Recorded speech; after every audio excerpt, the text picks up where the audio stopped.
quite a distressing time for my family.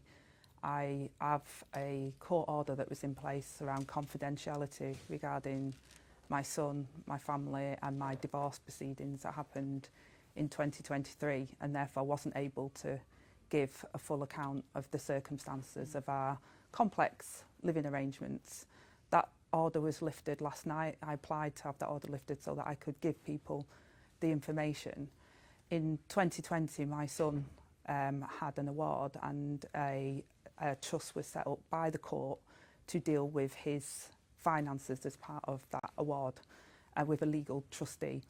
And in 2023, when me and my husband divorced, the decision was, because that home was adapted to support my son who has lifelong disabilities as a result of that injury that occurred to him, that trust was set up, and they decided that they would take on the property so that me and my husband could have a nesting arrangement where we could provide for my child in our family home, which is our family home and remains our family home. So when I'm looking after the children, I go back to the family home, and then when my ex-husband is looking after the children, he does, and it was done primarily to support my son with his additional needs and to provide stability for them during the divorce. And that was the arrangement that we put in place. I then went to purchase, took my life savings basically out of the property, the 25% that I still owned within the property, took that money out so that I could purchase with a mortgage the place in Hove.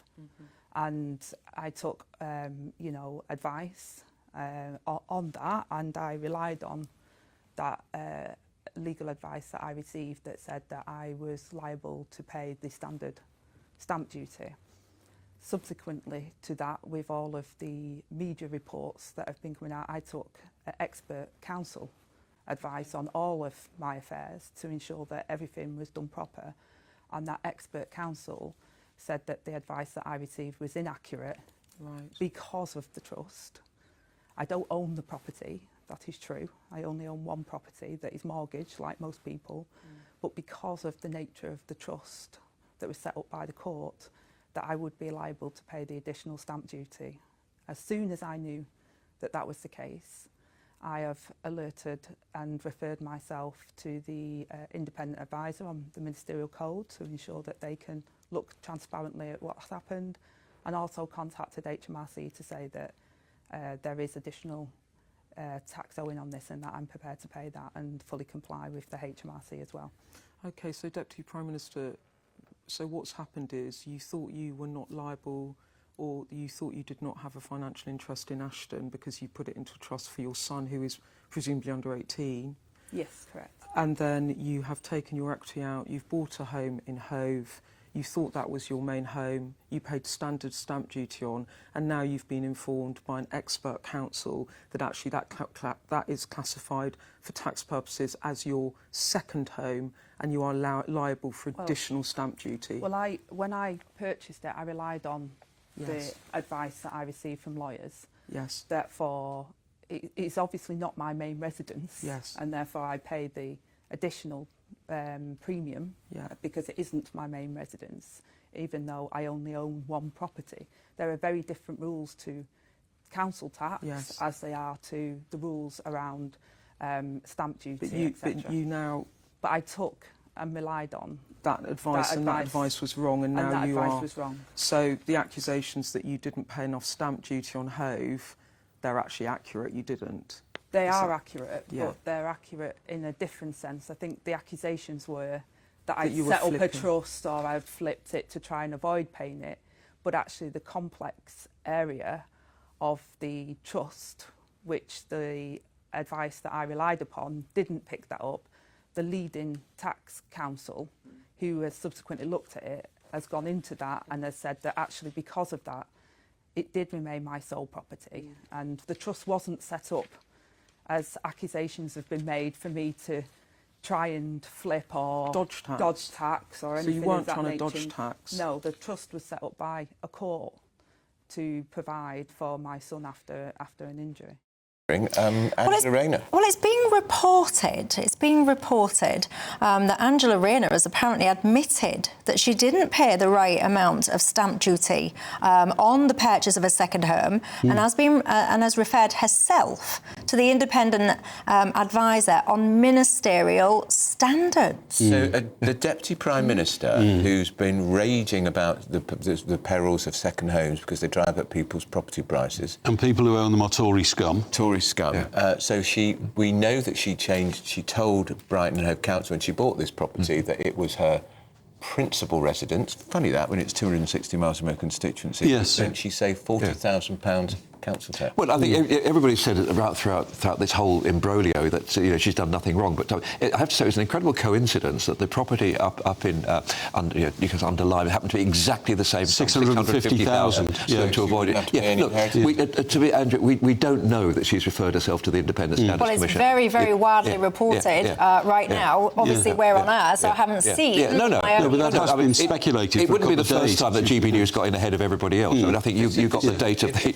On a basic, 2 weeks this has been running, this story. On a basic common sense principle, how could it ever have even been considered a thought that you could propose your primary residence in Hove, which, if you're not familiar with UK geography, is towards the bottom. That's the short version if you're not in the South UK. Coast. Right, 350 miles away. When you're an MP, essentially, for Manchester, which, if you're not in the UK, is kind of just above the middle up. But one issue here, which I don't think has been focused upon enough, are the constituents of her constituency.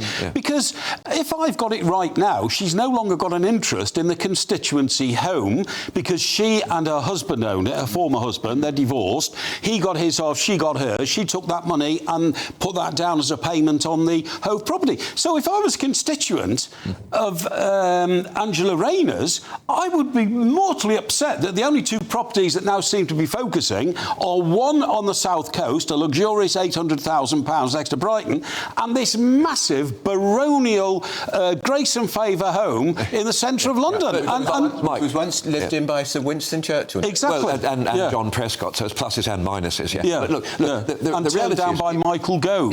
Well, the reality is that the thing about MPs living in their constituencies and older. I mean, Nigel Farage lives in Kent, but he represents Clacton. Stephen, do you not think it sounds odd for the Deputy Prime Minister and Housing Secretary to say her principal residence is in Hove on the south coast when she's the MP for Ashton-under-Lyne, 260 miles north of Hove? And also thrashing around. I'm sorry, thrashing around. I need Hove because it's close to London. It's not. Let me just respond, Andrew. I will defend the Labour Party with my dying breath, but I find it very difficult, in all honesty, to defend this. The optics are terrible. On this one. And they have been for 10 days, and she should have said this straight away. But let's not forget the Alistair Campbell rule. If you're on the front page of the papers for 9 days, it's a crisis. Where is the integrity? I mean, let's let this investigation run its course and all the rest of it, but apparently she has admitted doing wrongdoing. Where is your integrity? If you want to be a public servant, if you want to represent people, especially in this day and age where trust in politics and politicians is diminishing rapidly, where is your sense of moral code and values yourself? Yeah, I'm glad you said that, because that, for me, is the absolute key. I mean, back in my day, you could claim a huge amount of money for a second home, even if you're a London MP. And fortunately, that no longer applies. You now can stay in a hotel. The idea that we had constituency homes and homes in Westminster, and unless you're the MP for Upper Bann or the Orkneys or something, was terribly wrong. And I know people who actually ended up owning very desirable houses because, amazingly, Parliament paid the mortgage on their second home. And then when they sold it at the end of their parliamentary career, they didn't have to pay a penny back. And or they could flip those two properties. They could continually flip, which was their major reason. To avoid capital gains. The other issue here is where's her sense of public duty? How many hours do you think she has sat down with these tax advisors, these experts, desperate to save her money? Expensive and very, very time-consuming, when she could have been sitting down trying to solve a constituency problem or maybe the small boats problem on the south coast. What to her cabinet colleagues who've been wheeled out in TV and radio absolutely again and again, day after day, saying Angela Rayner has done everything within the rules, and now she's saying, whoops, I don't think I did. The real problem is that the Labour Party is trying to have a reset. I mean, basically, we lost the summer war. Nigel Farage won the war this summer by having press conferences every Monday. You know, he's dominated the airwaves. And so we're trying to get a reset by having Darren Jones in as a special advisor and changing the... Darren Jones. The guy that lies about the small boats. You're not disputing that he lied The about contents. the occupants of those boats, surely? Yeah. He said on, I think it was on Question Time, he was actually talking about women and children on the boat. He said said they were the the majority majority. were women, children and babies. He retracted 2 days later. Yeah. I mean, I think it's a fair point that there are some women and children on those boats. No, that's not what he said. He said that it was the majority, which is a lie. I think one thing in a pretty distinguished career, I think we can always cut him some slack for one. Reboot the government, and yet he's.